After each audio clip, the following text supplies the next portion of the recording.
right, Bitcoin accumulation country, it's that time of the week again. This is the Fun with Bitcoin podcast, and I'm your host, Phil. Thank you very much for joining me. I hope you guys are having a great week. I've got a very interesting interview today with a gentleman named FabThe Fox. And for those of you who don't know who he is, well, you're about to learn a whole lot about him. We got very cosmic, and it was absolutely great to have him on. Now, before we dive in to our conversation with FabThe Fox, we are going to talk about dollar cost averaging and Swan Bitcoin. So you want to get into Bitcoin, you want it to be easy, and you may not want to deal with so much of the technical stuff. Well, Swan Bitcoin can help you there. It's a really easy interface, it's a website, it's an easy sign-up process, and with Swan Bitcoin, you can do automatic withdrawal from the bank, you can automatically purchase BTC, and you can automatically withdraw it to your chosen wallet. So, for the folks that have their own hardware wallets, they can go and use that option. I think dollar cost averaging is really great because it makes it possible so that you can capture Bitcoin at different price points, because if anybody's actually ever looked at a Bitcoin chart, if you're not a professional trader, you're most likely not going to time this market correctly. Okay, that's just the truth. There are going to be some charlatans that are going to try to, tell you that, yeah, sure, you can do it. And absolutely, if you spend a whole lot of time learning how to trade and how to read candle charts and all the different indicators, then yeah, sure, you can absolutely be a successful trader. But most of us don't want to do this as a full-time job. We just want to accumulate Bitcoin. And Swan Bitcoin makes it really easy to do so.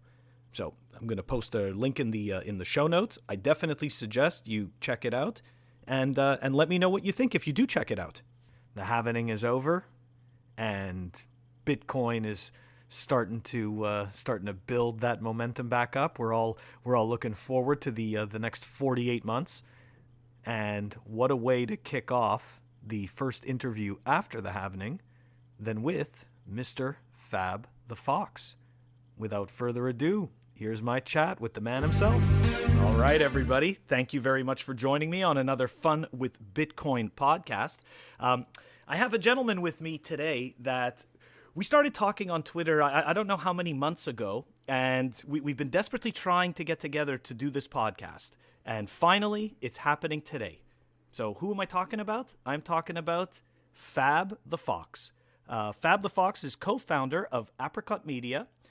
The first book they published was The Bitcoin Standard from Saifedean Ammous. He's also co-host of, I'm going to try to pronounce it, it's Einundswig, which is 21 in German. Did I even come close? It's okay. It's 21, but 21 is okay. Okay, cool. Without further ado, FabThe Fox, thank you so much, man, for coming on my podcast. Hi, Phil. Thanks for inviting me. Awesome. Great. I'm very glad to be here. Very cool. Very cool. So look, before we dive into, what you do in Apricot Media, and what we really want to start off with is the rabbit hole story. How did you get into Bitcoin, and why are you here? All right. I hope it's not getting too long. I'd start with, I think a lot of Bitcoiners had the same thing. I always had the feeling like something's wrong, like with the world. You know what I mean? Like something is not right, but I never knew, and I could never articulate what and why. And then when I was in my mid-20s, I started reading a lot, and someday I fell into that rabbit hole of geopolitics, corrupt banking system, the fiat money system, and stuff. And I recognized that the system is very damaged, but I never knew, is there a solution? What could we do? And but what it made me do was that one day I wanted to find a way out of this, a way out of the rat race. I think that's also what a lot of Bitcoiners are doing and what they are struggling for. True. Yeah, maybe the reason why you and I are involved in a podcast and why we do Bitcoin stuff, we just want to get out of the usual thing because we recognize that the system is kind of weird and broken. And then one day I met a colleague I was in school with, and he had the same goals, like getting out of it, doing something on our own. And we brainstormed a little, and like over business ideas and stuff, where to invest your money. And one day he's a bit of a tech guy, and I'm not. I can't program like nothing. And he's kind of a tech guy. And one day he came up with Bitcoin and tried to explain. And at first I did no conclusion regarding financial systems and stuff. It was, to be honest, just okay, we could get rich pretty quick with this one thing. And so we were like, okay, maybe invest something, maybe we can really make some quick bucks with it. So really no noble goal. But then one day when I connected the stuff I'm always reading about with the Bitcoin thing, it just clicked, right? Like politics, the agenda of those guys, the agenda of states, the fiat money system. And then one day it was just like, boom, okay, Bitcoin's the way out, right? But I mean, I'm like a perfect example of came for the money, stayed for the money. I read that on Twitter someday, and that's just exactly it. Like it's not a noble cause. It's pretty bad maybe, but that's how it worked for me. And I also fell for the shitcoins because, not that techy. There was like the weeks where I thought like, okay, blockchain is going to solve everything.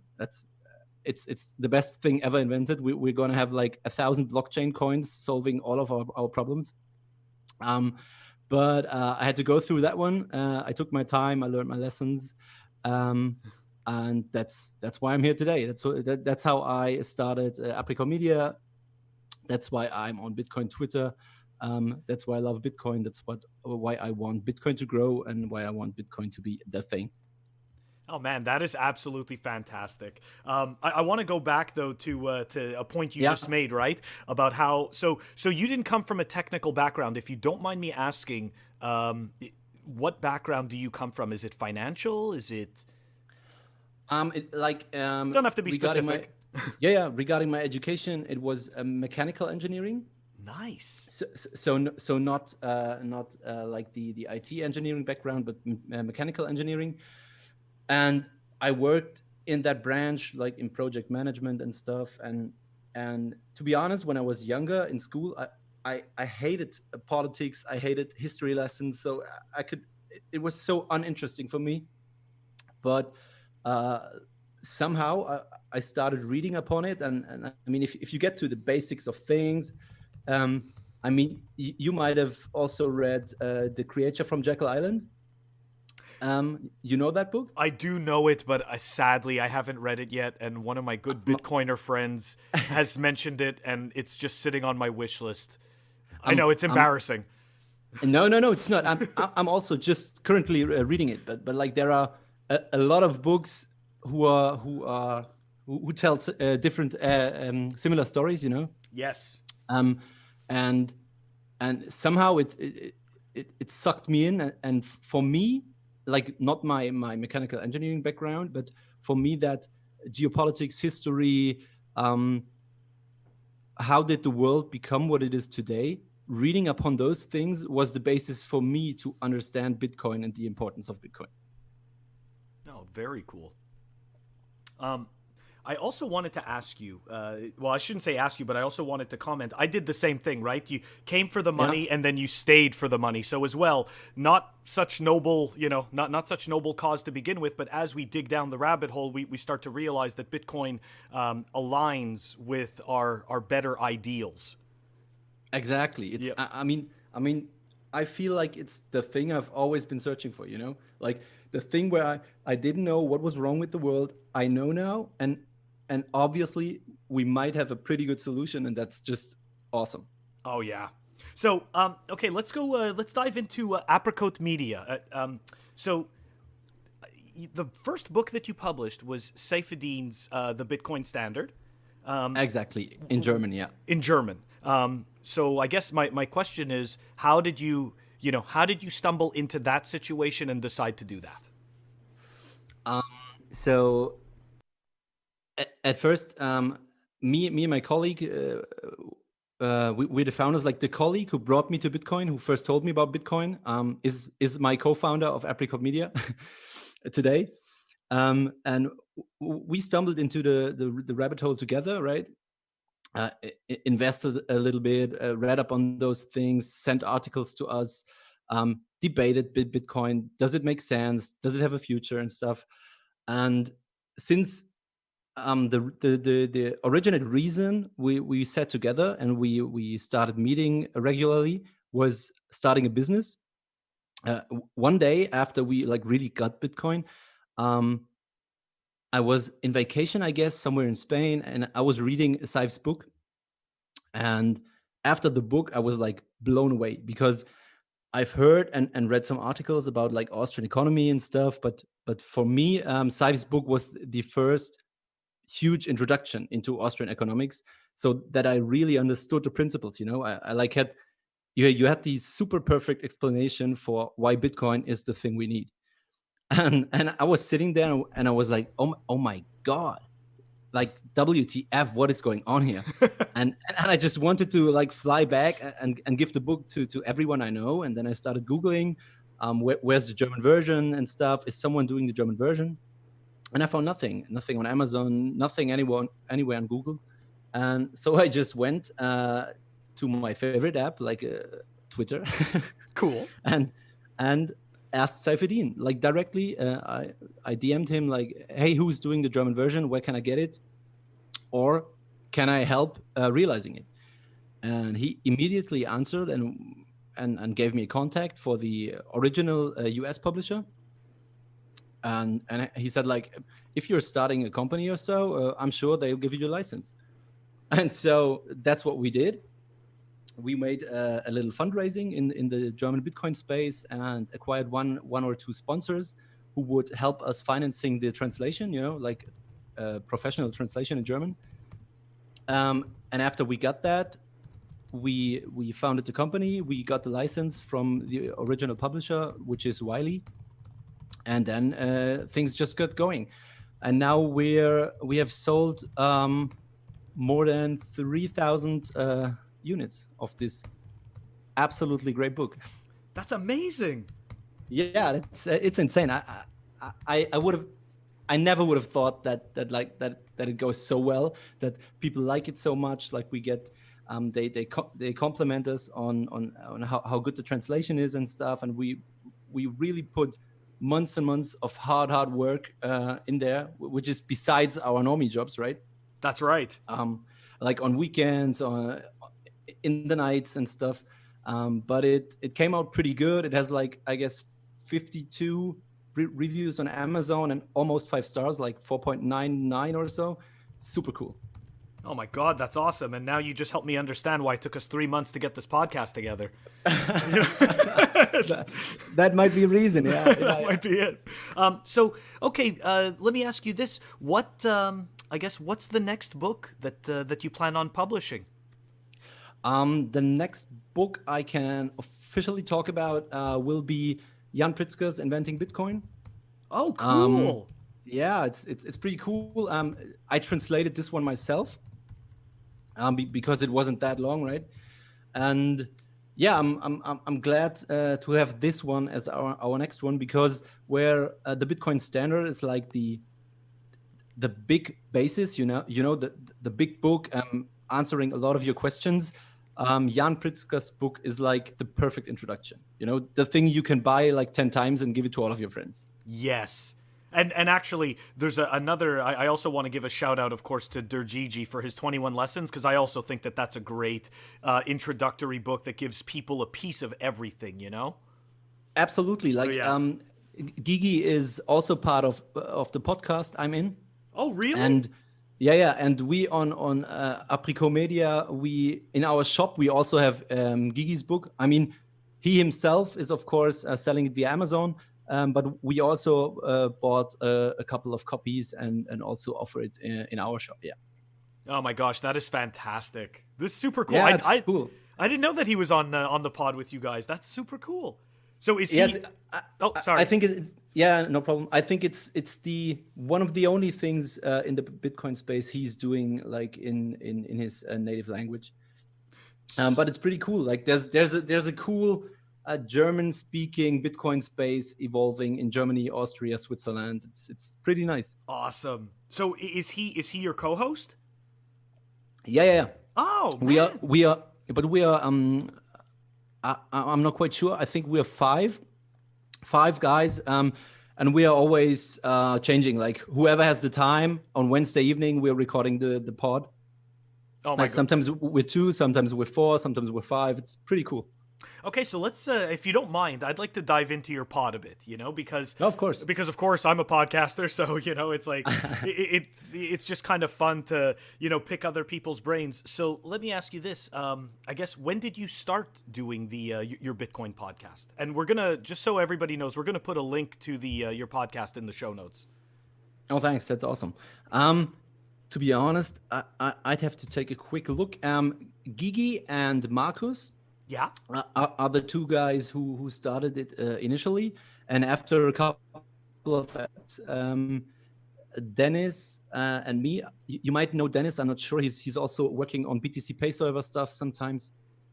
Dennis and me joined, and then at the end, Daniel Wingen, the host of the Value of Bitcoin conference, also joined, and so we became five. And what we are doing, what we were doing at first, was just talking about what happened in Bitcoin last week. Yeah. Pulling up the links, going through some articles, debating, discussing, saying what we think about certain things. But then, like I think 2 months ago, Dennis, he's Dennis Reimann on Twitter, I guess. Dennis started doing some interviews. He's the tech guy. He and Gigi are pretty deep in the tech, Yeah. and so he started to interview some people, some techie people, some economy people. And last week we added another like branch to our podcast, which is called the Lesestunde, which you would translate to the I don't know, the reading class. Oh, okay. And Like a lecture yeah, class. and it's somehow like Guys Wants Pod, where we take articles. Last week was last week was Nick Carter. How's the German title? A Most Peaceful Revolution. Someone translated that to German, which some of us do sometimes, translating the good stuff into German. And on Friday, I've read it, like just reading it down, like Guys One does it, without the discussion at the end. But that's a new thing we started. Seems pretty cool. People seem to like it, and that's the thing you can share easily, which you can share with a colleague who doesn't know nothing about Twitter, and maybe he's more likely to hear it like on a podcast episode than he's likely to like read an article. Oh, I totally agree. So just to make sure I understand it correctly, right? You're translating the articles into German and then reading them out loud? Sometimes I'm translating them, sometimes someone else is translating them, but as soon as they pop out and we think, okay, that makes sense, we from now on want to read once a week, like that is yeah. Very, go on, sorry. Oh no, I was just gonna say that's very cool. I totally dig that. Because it's true. We have we have Guy Swan, from Crypto Economy. So huge shout out to Guy, who makes it possible for us to absorb all of this Bitcoin knowledge in English, right? I love the pod. Oh, it's absolutely. You know what? It like he's like a Bitcoiner's Bitcoiner. like he reads. That's a good one, yeah. He reads everything for us, and then we get to listen to it. We have the easy part of what Guy does. So it's exactly. It's super cool that you're doing that in German. I honestly wish more people did that for more languages, because there is so much information in Bitcoin. There are so many really great articles, and it's almost impossible to read them all. That's true, and you can't get ahead, but you can like listen to it while you're doing the dishes or stuff, and I think that's why podcasting and like Audible stuff, the next 10 years we have seen nothing, I guess. Oh, I totally agree. I completely agree. I think, I mean, you know what? 5 years ago, I could tell Yeah, you right now, 5 years ago, I had never listened to a podcast. me too. And I Me had, too. or an That's insane. audiobook. Yeah. And now I, like, it's like now I essentially buy print as a collectible. You know, it's like, Me too. Same here. Whoa, wow, that's funny. I do the exact same thing. Like I listen to most of my books, and then I just buy the book as a collectible on my shelf. Just to, this is it. I yes, read it. I totally agree. I don't know why. It's, oh gosh, that's not good. That means we're going to become hoarders.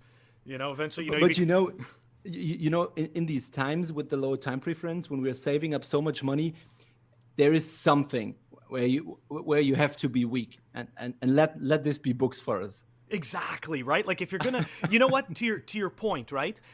Yeah. I've it's very interesting because even when, like, so right, so you're talking about low time preference, Yeah. and that's a very good point. Is that if you're going to spend your money, right? If you're going to exchange tomorrow's value today, why not do it for something that will bring you value tomorrow as well? So it's not an entire exchange. You know, like you're not losing Exactly. Yeah. all Yeah. of tomorrow's value today because you're like, for example, if you go out and buy some useless crap, you know, like some, you know, I don't know, a whole bunch of clothes or, you know, 20 different pairs Hmm. of the same shoes because they have different Hmm. colors. You know, like that's not going to help you. That's not going to make you smarter. It's not going to make you a better, you know, it's not going to make you better in your field. It's not going to, I think, necessarily give you more. You know, it's not really going to give you a better quality of life, but at least with books, you're filling, you know, you're filling your mind with knowledge and you're exercising the brain, which is very important. And, you know, it keeps you lucid. Absolutely, absolutely, and also like when I listen to the book, and I order it and do the physical version, and I put it on my shelf. Of course, you could say it doesn't make sense because I consumed it by audio. Why do I buy it? But then it's there on my shelf, you know.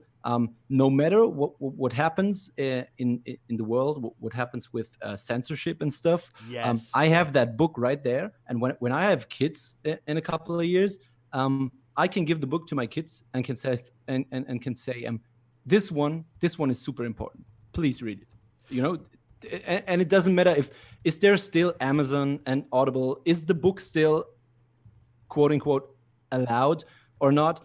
It's just there, you know. And that's, I think that's somehow why I like getting them in the physical version.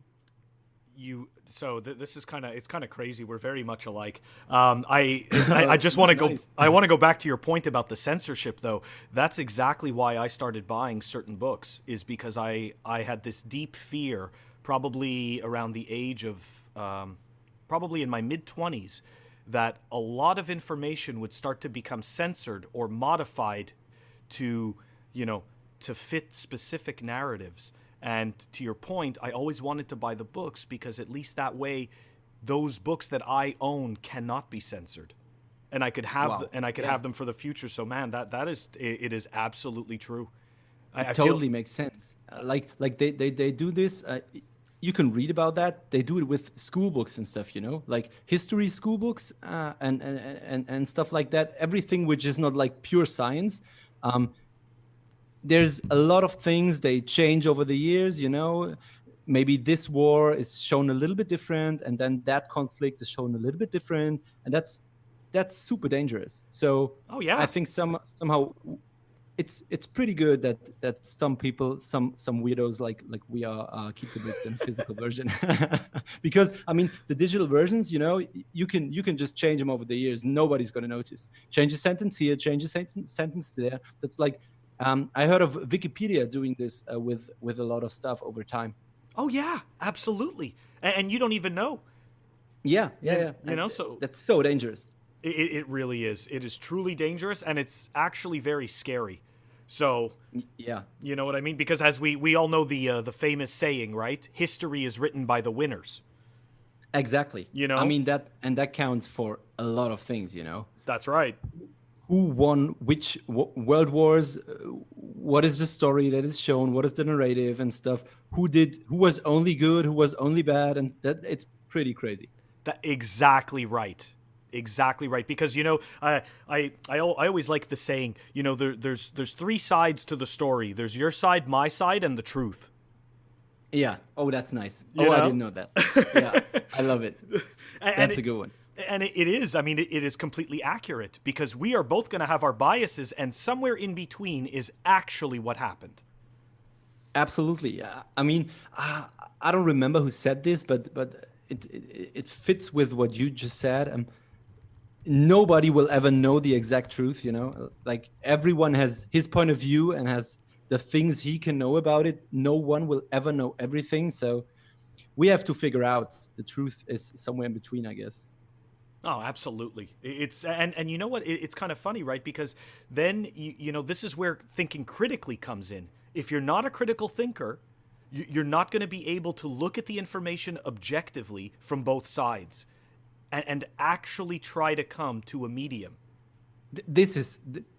I guess this is the most important point ever. If I learned something like from all the books I've read, it's just question everything, and it doesn't matter from whom the information comes, like just question. For example, when I debate like with friends of mine who have studied economics, they're like, they can't even get used to the thought that the inflation thing is a bad thing.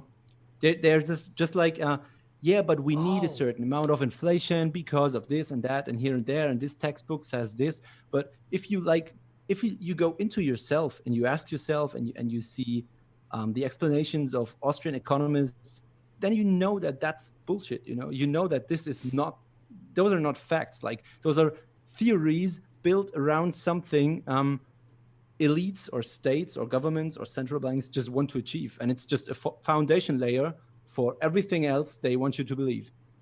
So you know what? Let's dive into it, because you put out a tweet storm this morning, okay, that you called, I'm just going to read the first one, right? You called it Pandora's box, right? Like a short tweet storm about the clever narrative of the need for inflation. Making the world believe you need some kind of inflation to adjust to real growth is one of the smartest tricks ever. And I totally agree with that. And I think that it is unit bias and brainwashing.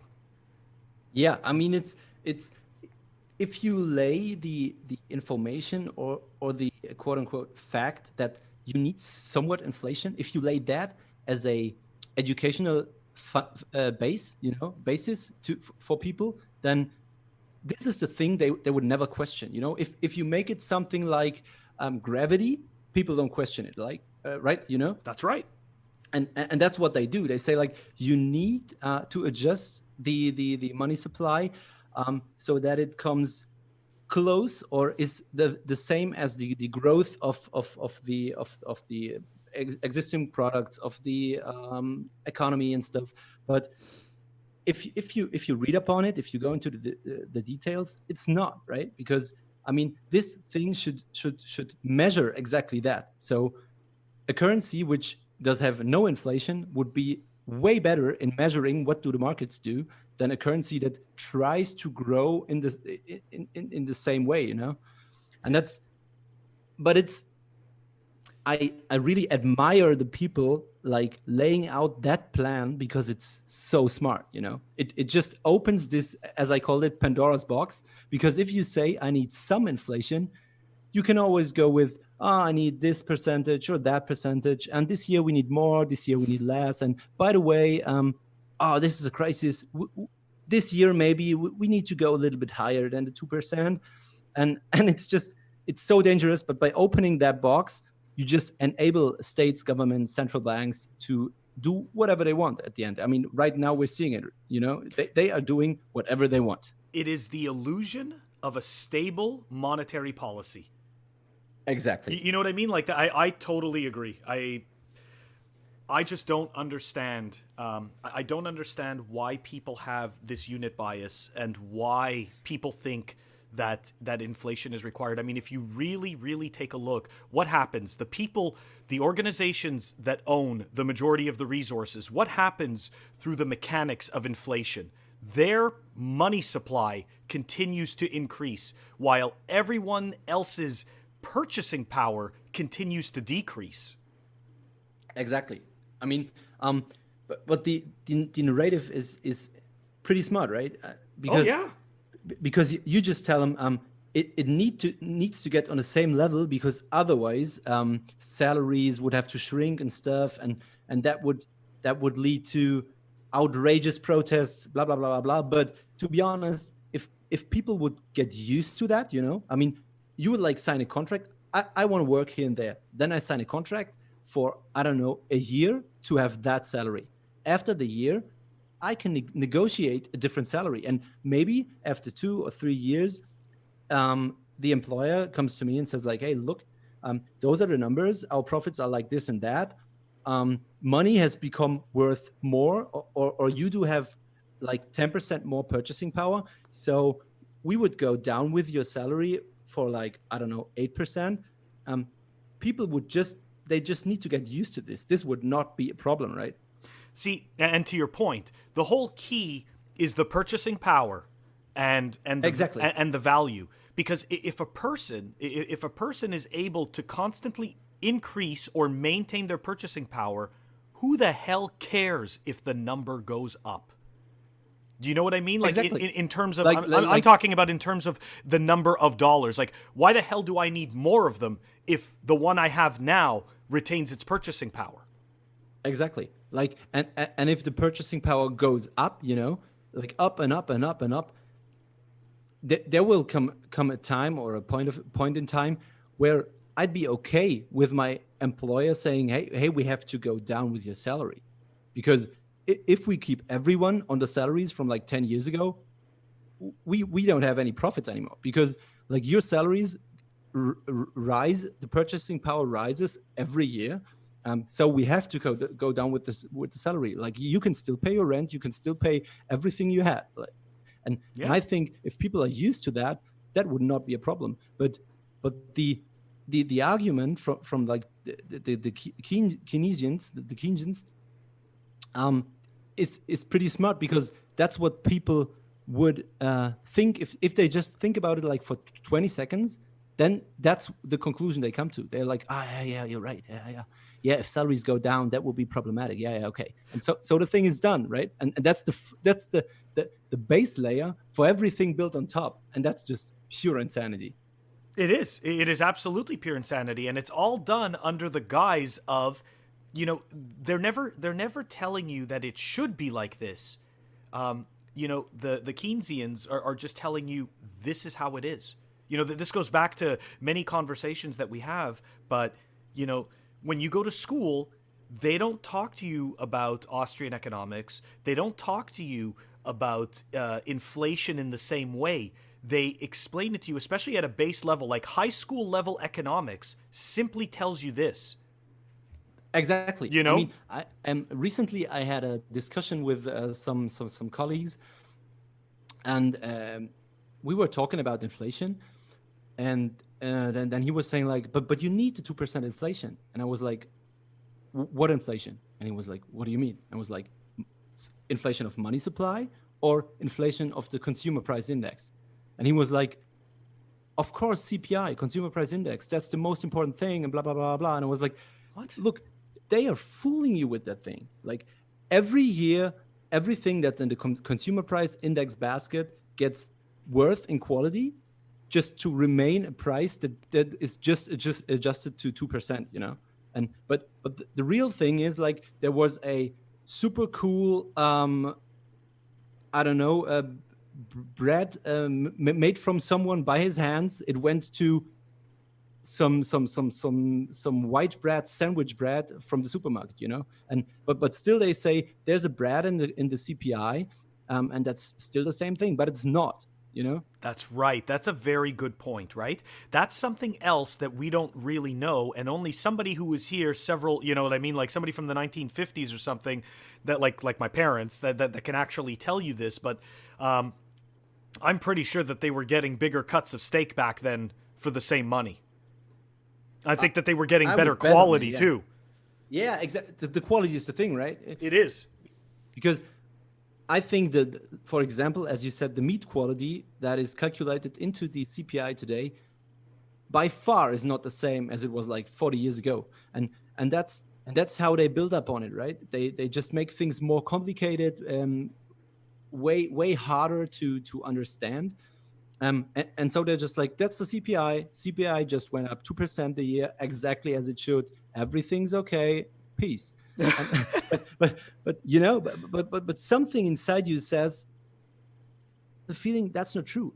Everyone says like, I have the feeling I cannot buy the same amount of stuff this year than I could like 5 years ago. But you can never put hard facts out to someone and say, look, this is the reason. This is the reason. It's because it's just it's packaged into a complicated ball of something. That's right. And you know what? It's interesting, right? Because so I want to go back because you're talking about the CPI.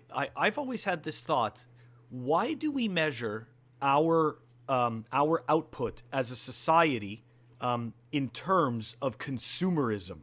Like why is it so important, that number, that we continue to consume more and more? That's I mean, why is that the quality? This, yeah. You know what I mean? Like how does that improve the quality of life? Like it's a trick, you know? Yeah, exactly. It does not make any sense at all, as far as I myself can understand, you know. It's, as you said, this doesn't make any sense. Like exactly like GDP. Like exactly. What does it say? What does it say? Like it's the same thing. Gross domestic produce. It's like you know what I mean? We're being measured on doing, not on being, and yet we're supposed to be human beings. Exactly. Wow, that's a good one. You know?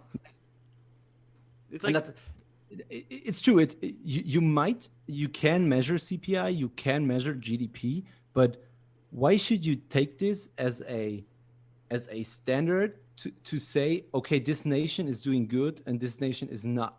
Like someone sent this to me. I think someone from the 21 podcast. I don't really remember. There was an article about Bhutan. You know this? It's a small country. Yeah. And they are measuring it. They have index, and that's how they are measuring. I'm sorry. How good they're doing. What's the index called? Happiness index. Happiness index. They're just questioning the folks living there. How happy are you regarding this and that and this and that and this and that? And then they get an index, and then you can see from year to year, is it going up, is it going down? So you know, what are we on to?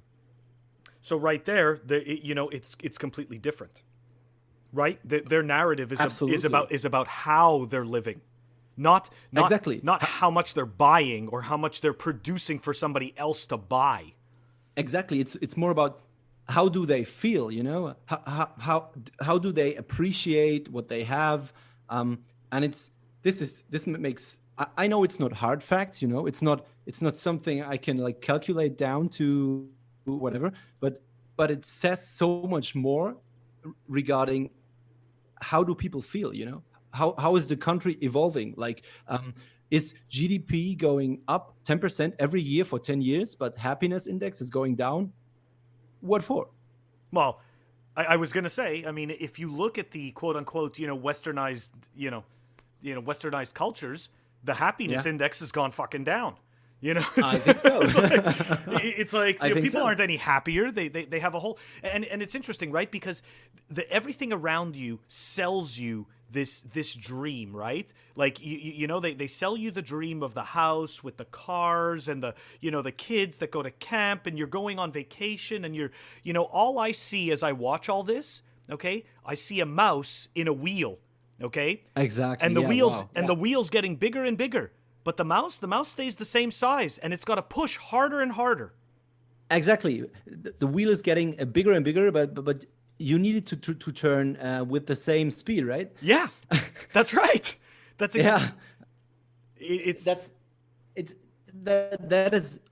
is the exact thing, right? They are selling us those dreams you were talking about, and it gets harder and harder and harder for everyone to achieve. But whenever they say, hey, this is getting harder to achieve, you just, from the left and the right, you get just hey, last 10 years, we had the inflation goal exactly hit.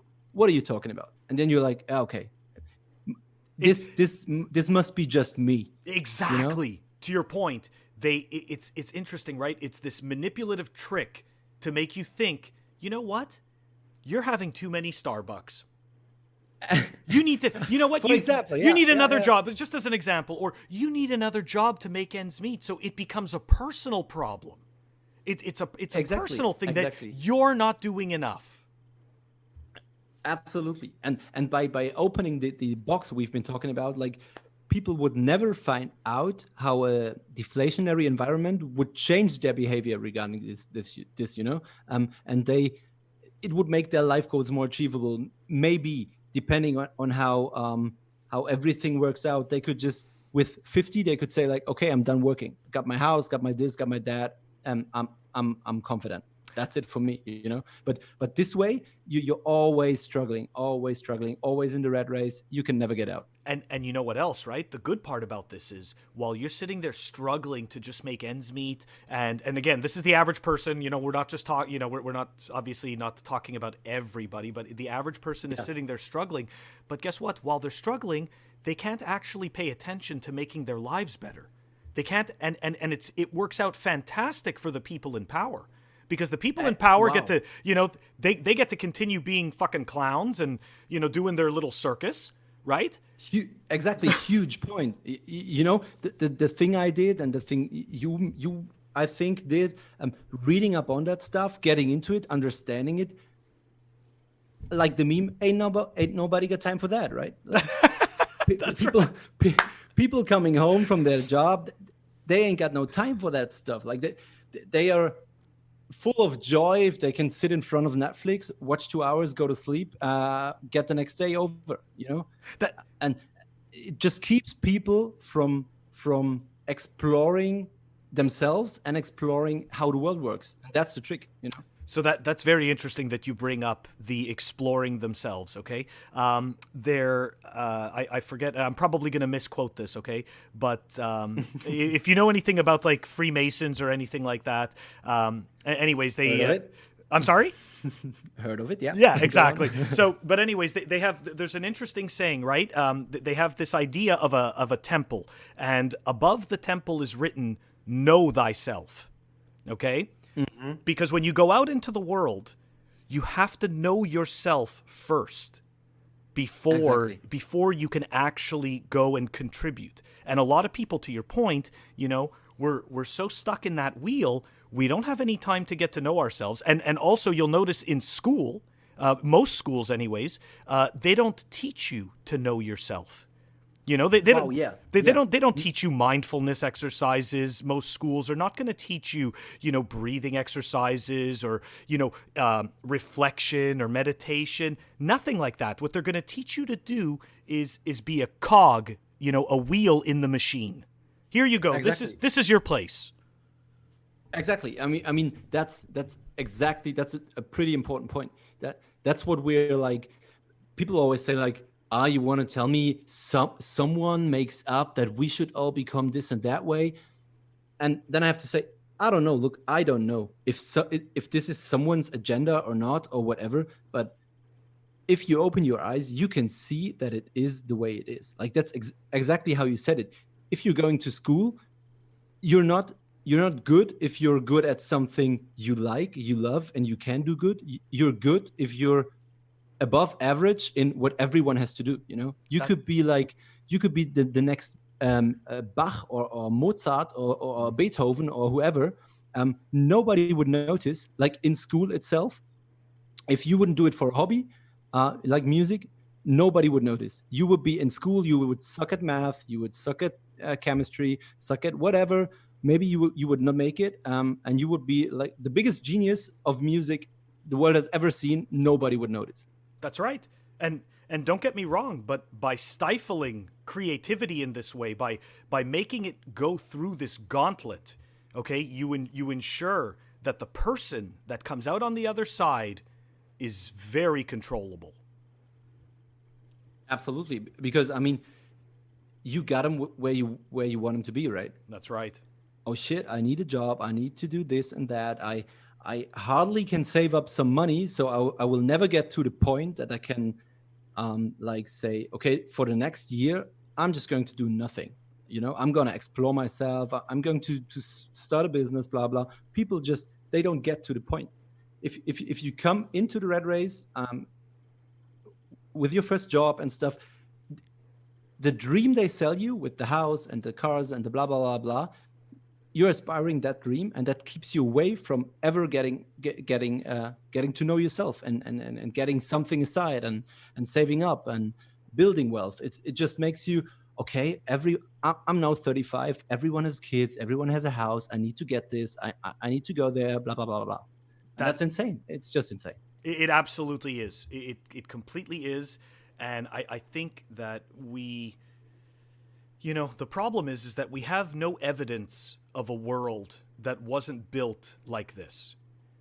You know what I mean? Like we only have the evidence of the world that we have. So it's interesting. It's easy to be tricked into thinking that the other way cannot work. Exactly. I mean, I wouldn't quite say we have no evidence, but the evidence of the past can be or maybe got changed a little, or maybe just is forgotten in some history books. But you're right. For the modern age, there's nothing to compare, right? That's true. That's true. I like that. No, you're absolutely right. It's just the evidence isn't readily apparent, and to your point, exactly. it's hidden away, Exactly. Yeah. It's not the books you read in school, It's simple as that. Like what is the basis that leads you a certain way? I forget who said this, okay, but this is another good quote, is if you read the same books as everyone else, you're going to think the same thoughts as everyone else. Yeah. Yeah, I know that, but I also don't remember from whom. But it's so true. Yeah, that's the thing. If you read, if you do, if you say what everyone else says, you will never experience something else. That's right, and it's always the blind leading the blind, because the reality is, okay, does your neighbor really know how to live better than you? And where did your neighbor learn to live? and where did your neighbor learn to be who they are? Right? Exactly. Yeah. They have no. They have no clue. In the same system. Yeah. It's the same system. They have no clue. And don't get me wrong. They're not going to tell you they have no clue because they learned from their neighbor. Exactly. Yeah. I mean, when I was 17, 18, just before getting into university and my first job and stuff, I always thought, like, I kept this to myself. I was like, oh my gosh, if I see the grown-ups, everyone having a job, everybody knows exactly what he's doing. They have their passion, their perfect job. They are living the life. How do I ever get to this point? And then, like, a couple of years later, I'm in my first job. I realize nobody here knows what they are doing, Like, everyone's just, I don't know, I got told you do it like this. This is just my job here. Hey, sorry. That's insane. We're just like, I mean, I don't want to use the word puppets because it's so conspiracy stuffy, wow. but somehow we are. You gotta admit, somehow we are.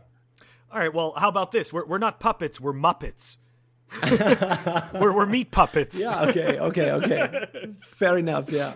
It's, I don't know, but I do agree, and I get the underlying connotation that that puppets implies conspiracies. And it's fantastic, right? Because that word alone, the second you say the word conspiracy, this is what's fantastic about brainwashing, okay? You can say a word many, many times and simply add on adjectives to it to describe it, so that once a human being hears that word enough times, well, guess what? The next time they hear that word, all they're going to picture in their head are all the little descriptions that the media has put together for them. So when somebody says conspiracy, or, like you just said, we don't want to think that we're puppets, because right away we think conspiracy, and then right away conspiracy leads to some crazy guy, with a tinfoil hat living in a cage, right? Absolutely. I mean, there are, like, especially right now, there are numerous things that were always conspiracy stuff. that you see popping up in the real world.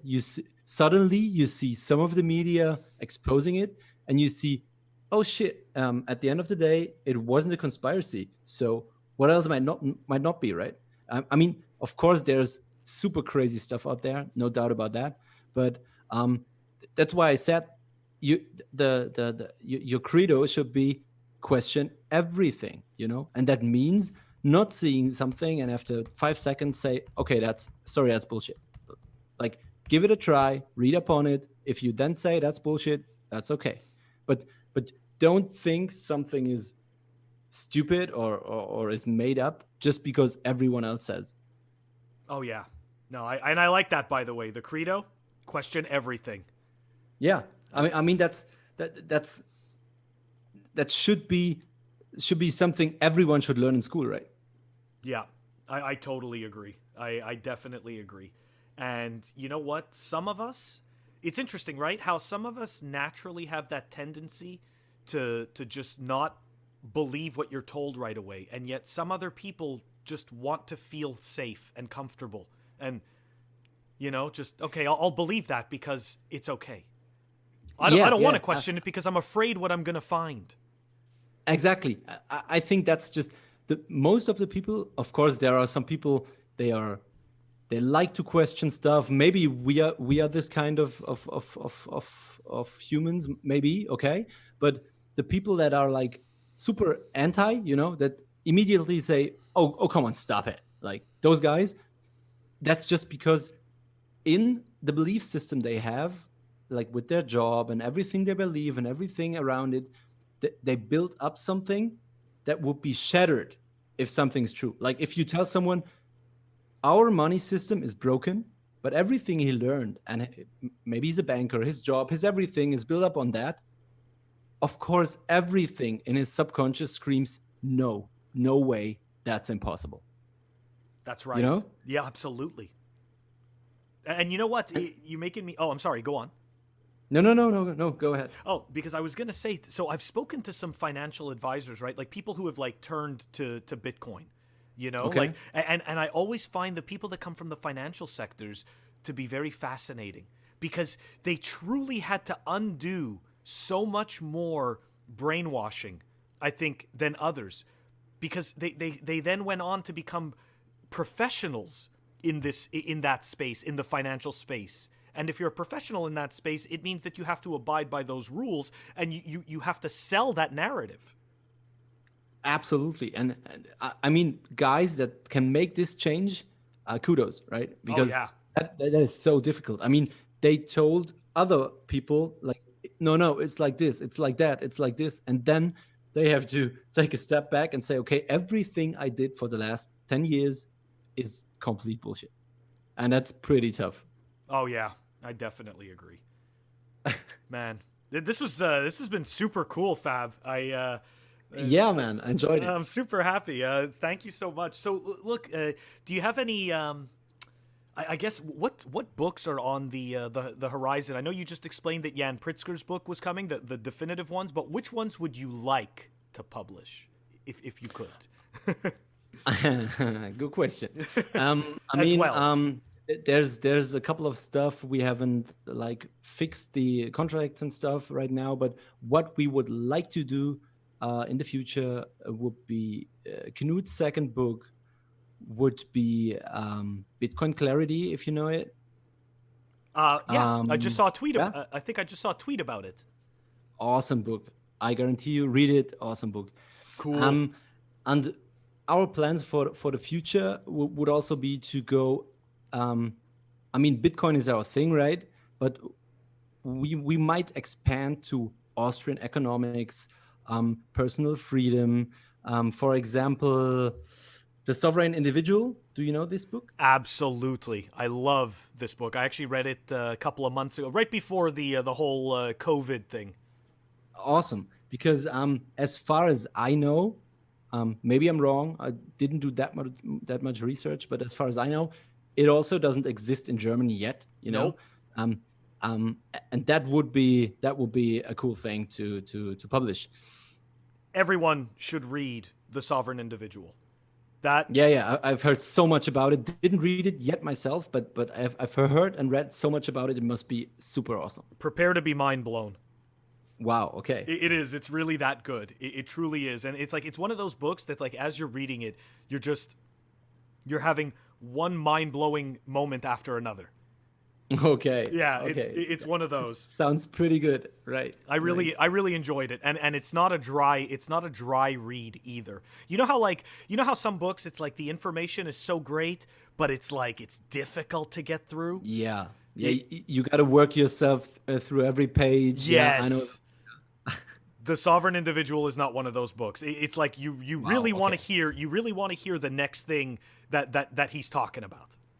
Oh, that's cool. Yeah. I mean, those are the things, right? Why is this thing not existing in? I don't know for other languages, but for German, I mean, it's like Germany, Austria, Switzerland.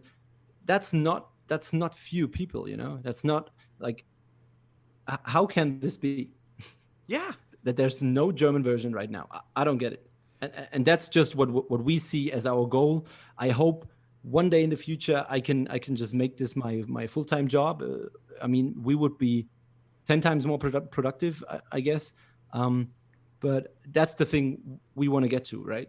Getting those books, getting the important knowledge out there, and if possible, make our living with it. Very cool, man. Okay, so I guess here, before we wrap up, do you have any final thoughts for the listeners?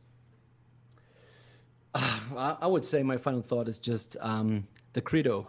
Question everything. Like, I mean, same with Bitcoin, you know? Question everything. Is it true what everyone's saying on Bitcoin Twitter? Question for yourself, answer for yourself, don't believe. That's right, man. So look, we're going to put links in the show notes to Cool. to your the Apricot Media, and we're also going to put a link to the I see here for your podcast. Mm-hmm. And yeah, man. So thank you very much for coming on the show. I really appreciate it. And nice. Thank you so much for having me. It was a pleasure. Hope we see or talk again to each other soon. Oh, I definitely think we will. I'd love to have you on again. Great. Cool. Cheers, man.